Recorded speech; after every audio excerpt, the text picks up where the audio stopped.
Congratulations mister Viswanath. அடடா, இந்த கேஸ ரொம்ப பிரமாதமா நீங்க டீல் பண்ணிருக்கீங்க. வெற்றி உங்களுக்கு தான். Thank you. என்னையா அது? ஒரு பொம்பளையா எத்தனை கொலை பண்ணிருக்கா? அநியாயமா இருக்கு. கேட்கறதுக்கே கொடுமையா இருக்கு. 1 2 இல்ல 13 கொலை. அதுவும் ஒரு பொம்பளை பண்ணிருக்காயா?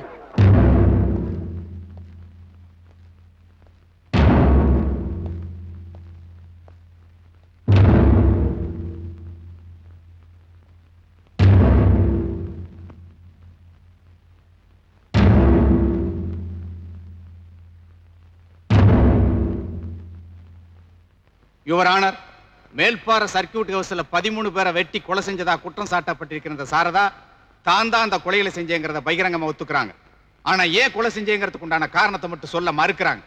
யுவர் ஆனர், இந்த கொலை வழக்கு சம்பந்தமா இந்த கொலையை நேர்ல பார்த்த முக்கிய சாட்சியான ஜெயிலர் மிஸ்டர் ஜெகநாத் விசாரிக்கிறதுக்கு இந்த கோர்ட் எனக்கு அனுமதி தரணும். Yes, permission granted.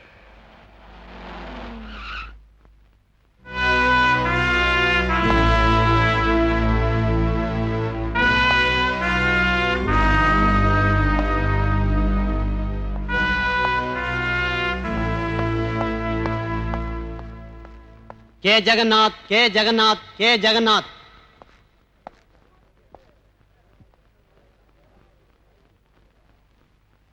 நான் சொல்வதெல்லாம் உண்மை, உண்மையை தவிர வேறொன்றும் இல்லை. நான் சொல்வதெல்லாம் உண்மை, உண்மையை தவிர வேறொன்றும் இல்லை. யுவர் ஆனர், அன்னைக்கு நவம்பர் 16ஆம் தேதி ராத்திரி 10 மணி இருக்கும். மேல்பாறை சர்க்கியூட்ஸ் வழியா நான் ஜீப்ல போய்கிட்டு இருந்தேன். அப்போ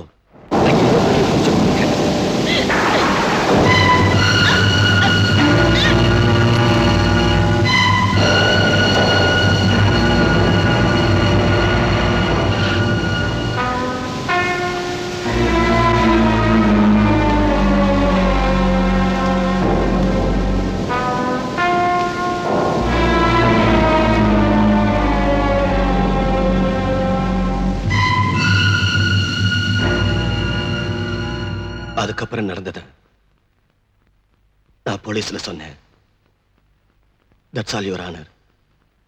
இத்தனை கொலைகளையும் நீங்க ஏன் செஞ்சீங்கங்கிற காரணத்தை சொல்ல மறுக்கிறீங்க. அதை சொன்னீங்கன்னா அதுல நியாயம் இருந்தா உங்களுக்கு கிடைக்கக்கூடிய தண்டனை குறையலாம் இல்லையா? இந்த சாட்சியை பத்தி நீங்க ஏதாவது சொல்ல விரும்புறீங்களா? அவர் சொன்னதெல்லாம் உண்மை, சத்தியம். நான் பண்ண இந்த கொலைகளுக்கு நீங்க என்ன தண்டனை கொடுக்குறீங்களோ அதை சீக்கிரமா கொடுங்கன்னு நான் கேட்டுக்கிறேன். குற்றம் சாட்டப்பட்டிருக்கும் இந்த சாரதாவை உங்களுக்கு முன்னாலேயே தெரியுமா? தெரியும். எப்படி? சாரதா என்னோட மனைவி.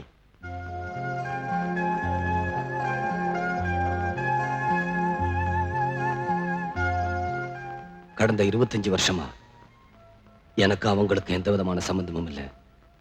அவங்களை விட்டு பிரிஞ்சு 25 வருஷத்துக்கு அப்புறம் கொலை நடந்த அன்னைக்கு தான் அவளை ஐ ஆம் சாரி அவங்கள நான் பார்த்தேன். யுவர் ஆனர், குற்றவாளியை தான் அந்த கொலைகளை செஞ்சேங்கிற உண்மையை ஒத்துக்கிறாங்க. அது மட்டும் இல்ல, அவங்க கணவரே இந்த கொலைகளை நேர்ல பார்த்ததா சாட்சி சொல்றார். எனவே சத்தியத்தையும் நீதியும் காப்பாத்துறதுக்காக இவங்களுக்கு தகுந்த தண்டனை தர வேண்டும் என்று மிக தாழ்மையுடன் கேட்டுக்கொள்கிறேன். Judgement reserve.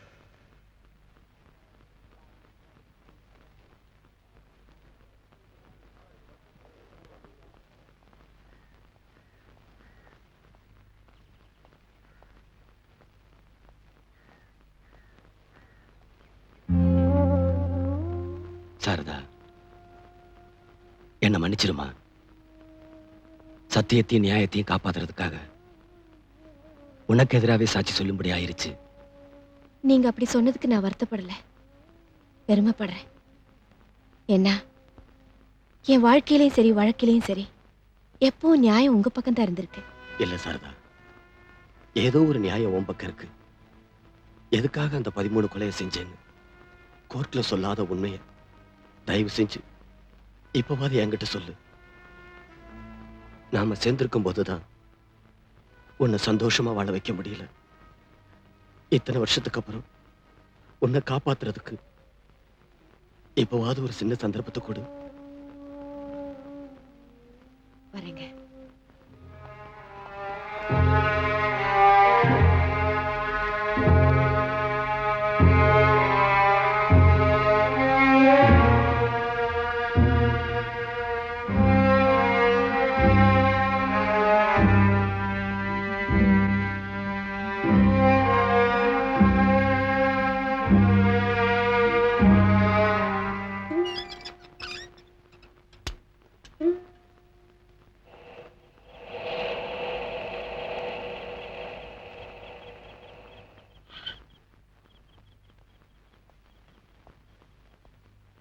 சேகர், இன்னுமா நீ வீட்டுக்கு போகல? இன்னும் என் டியூட்டி முடியல. டேய், தட்சணையை வாங்கிட்டு வெறும் காசுக்காக பூஜை பண்ற அர்ச்சகர் இல்லடா, உன்னோட ஃப்ரெண்ட். இந்த நேரத்துல நான் அவன் கூட இருக்கணும். உன் வீட்டுல உன் பொண்டாட்டி பிள்ளைங்க சாப்பிடாம காத்துக்கிட்டு இருக்க மாட்டாங்க. பசிச்சா சாப்பிடுவாங்க. பைப்பை ஃபில்அப் பண்ணு.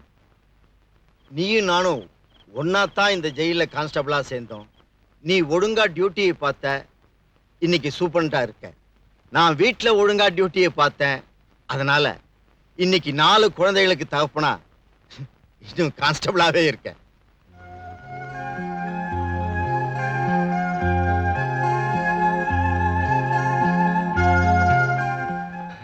சேகர், கேட்கவே சுகமா இருக்குடா. உனக்குன்னு ஒரு வீடு, வாசல், பொண்டாட்டி, பிள்ளைங்க, இப்படி எதுவுமே ஆரம்பத்துல இருந்தே எனக்கு கொடுப்புன இல்லாம போச்சுடா.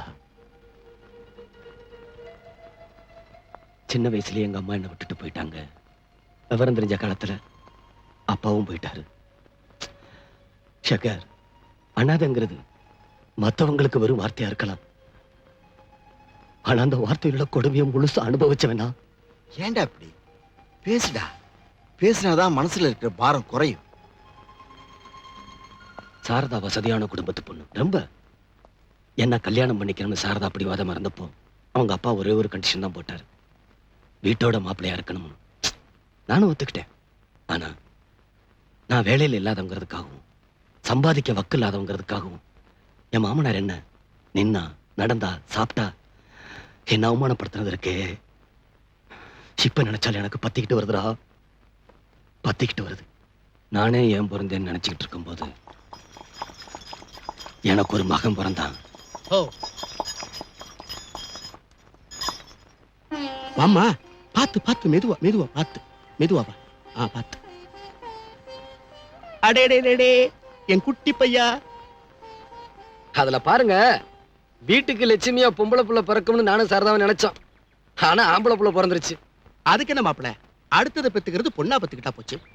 எத்தனை குழந்தை பெத்துக்கிட்டாலும் வழக்க பொறுத்து நான் தானே.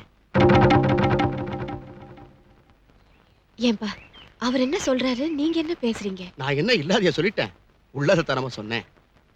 சார் கூலி கொடுங்க சார். எவ்வளவுப்பா? 5 ரூபா சார். அதையும் அவர்கிட்ட கேட்கிற, எங்கிட்ட கேடு, நான் தர்றேன். சாரு 5 ரூபா நோட்டை பார்த்து ரொம்ப வருஷமாச்சு. என்னடா தவறிடுச்சா? இல்ல, ஒரு 5 ரூபாய்க்காக என் மாமனார் என்ன கேவலமா பேசுறதை இப்ப நினைச்சா கூட என்ன யாரோ ஓங்கி அறையிற மாதிரி இருக்குடா. அந்த அவமானத்தை எல்லாம் மறந்துடுறா. Never never. இன்ஃபேக்ட் நான் அதை மறந்தா கூட என் வாழ்க்கையில நான் சந்திச்ச அவமானங்களும் எனக்கு ஏற்பட்ட கேவலங்களும் தான் என்னை இந்த அளவுக்கு வசதி இருக்கு.